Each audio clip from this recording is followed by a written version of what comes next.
Hey everyone, in this tutorial we're going to take a look at how you can creatively use the camera in Cartoon Animator by connecting it with the Motion Pilot tool in order to generate unique and dynamic camera work in your scene. We'll then bring all the elements into After Effects for some further refinement. Let's start with the basics of camera tracking. The easiest way to do this is enter into the camera editor, click on your camera, then the link button beside Follow Object. Here, we want to choose the little nub at the bottom of the character, which is known as the root. If you choose another bone, the camera will bounce and move along with that bone's movement. Now the camera will follow our character.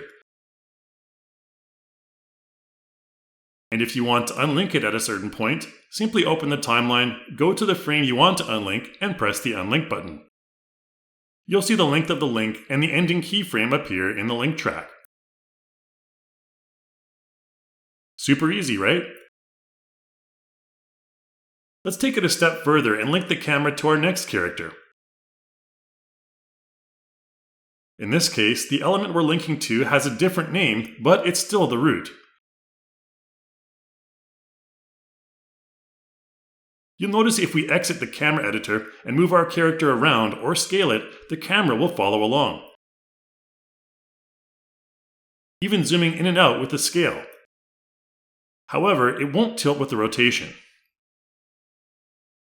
Motion Pilot is a really fun way to mess around with camera tracking as well. Here we can move around in real time by previewing and even scale like we did before. The difference here is that we can record our movements in real time if we enter record mode. In the motion section, we can even add in a hopping motion to complement our mouse movements. You can learn more about this process in the Motion Pilot tutorials. To really take advantage of the Motion Pilot and camera tracking tools, we can focus on multiple items at once. Here, I have a simple dummy circle, which I'll use as the focus of my camera tracking by linking once again. If we select the rabbit and enter into Motion Pilot, you'll see that when we preview, the rabbit will follow along due to our flock settings, where the leader object is set to the dummy.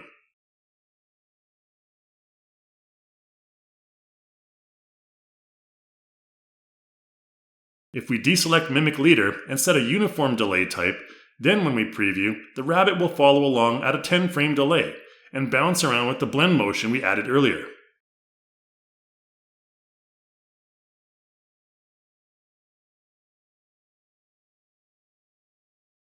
The dummy is a bit boring, so let's have a bit of fun with it by changing the sprite in our sprite editor to a cupcake, and then using that same bouncing motion.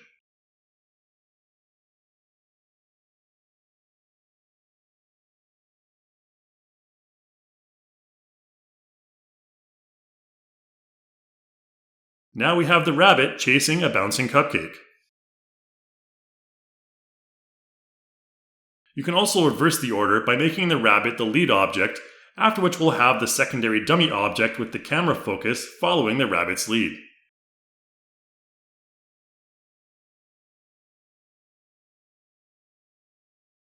And you're not limited to 2 dimensions with the Motion Pilot either. If we increase our Z value to something high like 8, then when we move our mouse up and down, our character will move closer or further away on the Z axis, so you can have it go around trees in the environment that are placed at different positions on the Z axis.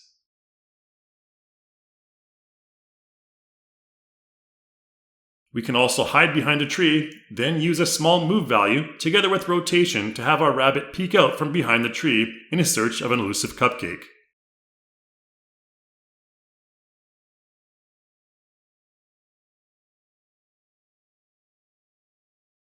Once you've recorded a satisfactory take, you can then hide the dummy object so it's only the rabbit and his flappy ears you see.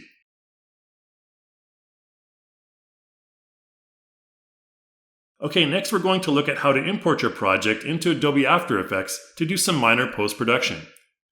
Here, the project has already been set up with multiple cameras in our camera editor, and camera switching in the timeline, so we have different shots at different frames.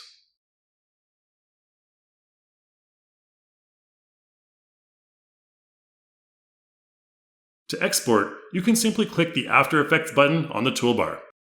Ensure that there are no strange symbols or names over 20 characters in your scene to avoid any transfer errors. This is going to save out a JSON file upon export. You'll want to be sure that you check the website for the latest AE script version and select Download.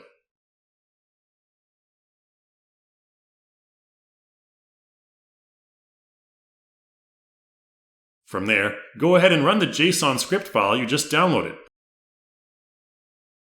And in the pop-up window, click on Import Project and choose the JSON file you exported earlier from CTA to get your project imported.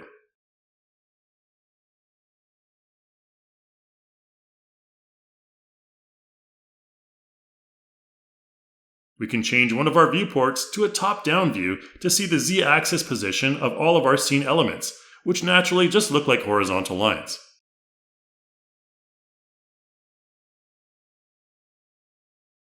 In our CTA camera track, we can also see a number of keyframes that correspond to the camera movement for tracking the bus.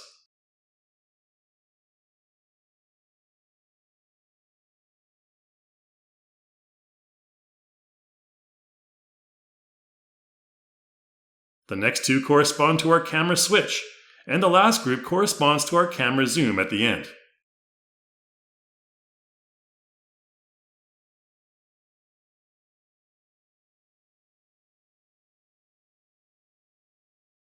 If we enter into 3D view in CTA, we can see how all of the elements correspond to the positions of our top-down view in After Effects as well.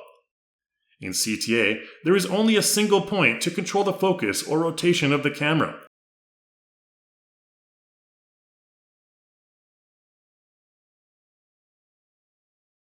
However, you'll notice that if we enter into After Effects camera settings, we have the 2-node camera option.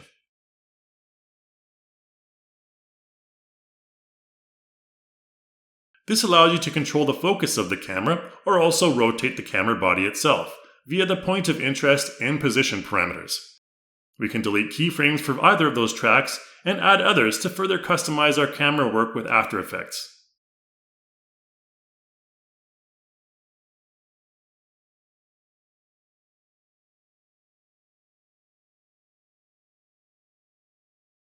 That's it for this tutorial, guys. Thanks for watching, and I'll see you in the next one.